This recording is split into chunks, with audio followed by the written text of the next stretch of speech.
Welcome back. You're still tuned in to your home of humanitarian journalism. Time is 16 minutes past 9 Central African time. My name is Mmakgabo, and we're going to be switching gears now to a very, very important conversation, especially now as South Africa moves closer to the 2026 local government elections. The Electoral Commission, IEC, is intensifying its civic education drive, urging citizens, all of us, you and I, especially young voters, to better understand the direct impact of municipal elections on everyday life, because national politics often dominate headlines, but it's local government where service delivery decisions are made. Talk about water, talk about electricity, sanitation, housing, roads, and just general community infrastructure. They all fall under municipal control. But one thing that's concerning, and it's been concerning for the IEC, is the fact that voter turnout, especially at local level, has historically lagged behind the national elections, particularly among younger South Africans. And to unpack why local elections matter, and most importantly, why your participation is critical, we're joined by IEC Assistant Manager for Civic and Democracy Education, Mmakgabo Ramatlhodi. Tate Ramatlhodi, thank you so much for joining us. Welcome to News and Views. Really appreciate you giving us your time. Good morning to you, Slylo, and of course to the viewers at home. I'm grateful that we have been given an opportunity to engage with the South Africans this morning. Thank you. No, very, very important. And we're also glad to have you guys join us. I want to jump right into it. First and foremost, the most important questions with just a few months before the local government elections. How are preparations going from IEC's point of view? How ready are you? At what point of planning are you in? What phase are you in currently? Look, you'd remember that the elections take a minimum of 2 years to prepare for. So preparation started a long time ago, but with the announcement of the 4th of November as a confirmed election date by His Excellency, the President Cyril Ramaphosa, that has given us certainty, as the Electoral Commission, because you really need to work towards a particular goal. We have done a lot of spade work. The first thing really that we had to do was delimitation, the realignment of VD boundaries that were affected by the Municipal Demarcation Board when they demarcated the ward boundaries. Subsequent to that, then we had to ensure that we register all citizens that were affected by these movements, of VD boundaries subsequent to the demarcation process. And indeed, that's what we have done. We've conducted what we call targeted communication and registration, which has been completed. So that was to give, all South Africans whose VDs were affected, as I indicated, an opportunity to be registered in the correct voting district. Because you would remember that you are required to register where you ordinarily reside as a citizen, and that is where you would be expected to vote on election day. Now, the 20th and the 21st of June have been confirmed as the nationwide voter registration weekend for these elections. We have recruited, in fact, and trained the registration staff. We've confirmed over 23,000 voting stations. Voter registration material have been procured, to ensure that South Africans, have a flawless experience come the 20th and 21st of June 2023. So preparations are well underway. We are literally engaging, as you can see, on different platforms with whatever opportunity that we get with South Africans to ensure that we give them civic and democracy education and register them, most importantly, and register them, because you know that you cannot participate in the elections whether as a candidate or as a voter, unless you are registered, as a voter with the Electoral Commission. So we've got a lot of campaigns that are currently underway to ensure that we promote voter registration, either online voter registration or registration that would happen during our events that we do in communities, in educational institutions, and anywhere else where, we find ourselves as the Electoral Commission, and our key stakeholders. So preparations are well underway, and we are excited as the Electoral Commission, and we want to encourage all South Africans to ensure that they don't miss out on the opportunity to register to vote come the 20th and the 21st of June. Very, very important. I want to focus on, I think, what is a very, very important aspect, especially, for the Muslim community, which our listeners make a majority of.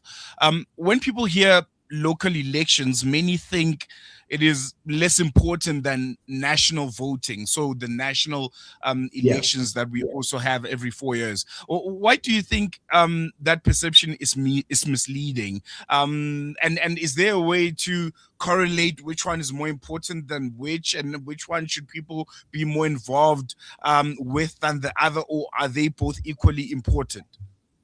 Let us look at the reason why local government was created to begin with, because I think that would help us understand why local government elections are so important. It was to bring government closer to the people. And you would know that local government is responsible for the provision of basic services, be it the water that runs, on your taps, be it electricity in your community, be it your municipal roads, be it sanitation. And those things, if you look at them, they determine the quality of life you would have, because you need to have running water on your taps, you need to have electricity, you need to have proper roads within your community. You also need to have proper sanitation infrastructure, for you to have a good quality of life. So those are the responsibilities of local government. And why, therefore, is it important for people to participate? To ensure that the people that we elect during local government elections have our best interest at heart as citizens. These are the people that are going to be, representing us in the municipal councils. When decisions are made, they are going to be there, our voices in those particular discussions. And when we've got issues in our communities, because remember, in local government elections, you also elect ward councillors. These are people that are elected from within your community to represent your area in the municipal council. So when there are issues of service delivery, you've got a person that you can directly hold accountable. Somebody that can give you answers in terms of the challenges that relate to, the provision of basic services in your community. So local government elections are very, very important. Without local government, we're going to have a lot of challenge, really, as a nation, because then, national government and provincial government have their own other responsibilities, which are also important. They cannot be undermined. However, for the quality of life on a day-to-day basis, that is where local government comes in. Very, very important. It's bread and butter issues that affect you on a daily. The IEC has highlighted something that's very, very concerning, the declining youth turnout in elections. What are some of the key and main reasons that, from maybe your investigations and your research that you found that maybe makes young people a bit disengaged when it comes to participating in elections? Are there particular reasons, and how is the IEC adapting, to their civic education strategy to reach out to younger voters ahead of the 2026 LGEs? Look, we can't attribute the issue of low voter turnout to a single factor, because there are numbers. However, as the Electoral Commission, we've conducted research with the Human Sciences Research Council, because, we are a research-based planning organization. Everything that we do within the Electoral Commission is based on research. And research tells us that the reason why a lot of people have somewhat disengaged is because they have lost trust in the public institutions, in government. And as a result, then they withdraw from participating in the elections. And that is the biggest mistake you can make. Because you can imagine, in a country with electoral democracy, the only way really that you can make government work for you is if you participate. The decision to disengage when you are not happy with certain aspects of democracy, either in your area or in the country as a whole, it's not a wise decision to make, because remember, let's define democracy, for instance, in simple terms. Democracy is defined as the government of the people, by the people, for the people, with the people. Now, the minute people, the minute the people disengage from participation in democratic processes, the system itself becomes weak. I'll give a typical example. If you look at the voter turnout for the 2021 local government elections, it was less than 50%. And as a result of that, we did not have a single majority, party that would say, for instance, here in the city of, of Johannesburg. So, because whether voter turnout is high or low, we are compelled to formulate government. Political parties that were able to get a few votes here and there had to come together into what we call a coalition and formulate government. But because ordinarily these parties come from different, they've got different visions and different manifestos, the likelihood of conflict in those arrangements is very high. Look at Johannesburg, for instance, as I indicated. Since the 2021 local government elections, we've had about 5 mayors. Now, what happens is that, one mayor would come, have programs in place, and while they are busy implementing those programs, and then there's conflict, and now there's a new mayor that has to be voted into office. They start again from the scratch with their own programs. And what happens in the interim is the people who then get to suffer in terms of service delivery. That is why we're saying, as the Electoral Commission, that disengaging is really not a solution, particularly in a system of, electoral democracy, where the only way people can actually have a government that works for them, that can strengthen, democracy, is through participation. You've asked me this question. What are the programs that the Electoral Commission is doing to engage young people? And that's a very, very important question. We are collaborating with a number of stakeholders to ensure that, we maximize our reach and impact where young people are concerned. And I'll outline some of these key programs that we are running with these multi-stakeholders. Firstly, we go to your, basic education, to schools. We do what we call school democracy program, where we conduct civic and democracy education and register learners while we are doing those events within schools. And subsequent to that, we have another campaign called the Tertiary Institutions Campaign, where we target young people who are in higher education. So we've got activations that happen, on campuses across the nation, where we also provide civic and democracy education and register those that are of, voting age. But very, very importantly, we have now, for these elections in particular, collaborated with SAUS. SAUS is the South African Union of Students that represents SRCs of all universities in the country. We've collaborated as well with SAVETA, that is the South African TVET Students Association that represents, the SRCs of all TVET colleges nationwide. The NYDA, for instance, looking at young professionals and the needs, those not in employment, education, or training.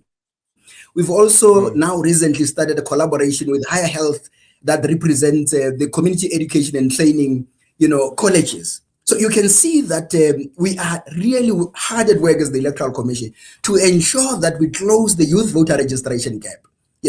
In June, for instance, now that is a youth month in South Africa, we are targeting the youth that are not in education, not in employment training or training. So that even those that are, at home are not left out where participation is concerned. And that effort is precisely to ensure that, all young people in South Africa that are eligible to register to vote are given an opportunity to do so. And those that are eligible to participate when elections are called, as they are on the 4th of November, are able to participate without any hindrances. We don't have a lot of time, but I want us to. I did a bit of research. I'm a South African citizen myself, and I vote. And there's often a lot of myths that float around, especially during election time. That I'll ask you maybe to debunk them. I'll ask maybe 2 or 3, and if you can just answer them as quickly as possible, I'd really, really appreciate it. Myth number 1. When it comes to elections, there are people that often think elections in South Africa are rigged or predetermined. Is this true?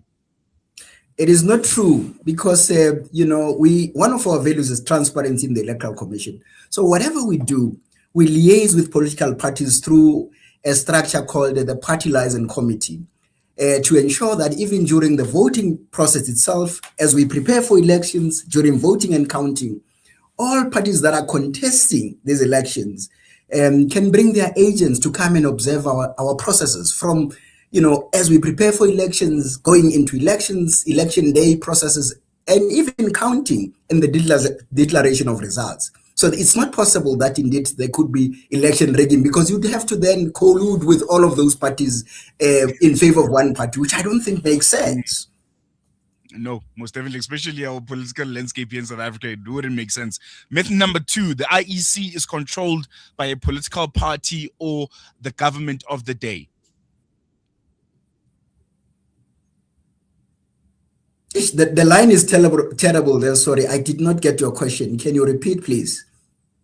The second myth that often floats around this time of the year when we're about to vote is the fact that the IEC is controlled by a political party or the government of the day, which funds them. Is this true?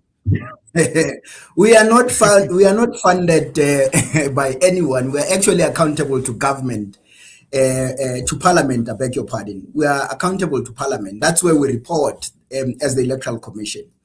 And remember, we are funded through the public purse as the Electoral Commission. And like I indicated, we have a structure called the Political Liaison Committee. This Political Liaison Committee is composed of all parties that contest elections, all parties that are, outside the election period, that are represented either in the National Assembly or the provincial legislature. So those parties cannot, allow one party to control us. It's not possible, because we consult, we liaise in all our processes as we prepare for elections, as we go into elections, even counting. All of those parties are represented in all, those processes that we do in preparation as the Electoral Commission. So it's not possible that we could then be controlled by one party. The last myth, and I'm sure this is the most popular one, if you are a registered voter and you don't vote in the elections, whether local or national, your vote automatically goes to a party that is currently in power. Is that true? That is not true. And let me just quickly, summarize my response to that. Look, in 2021, we had a less than 50% voter turnout. In 2024, we had a less than 60% voter turnout.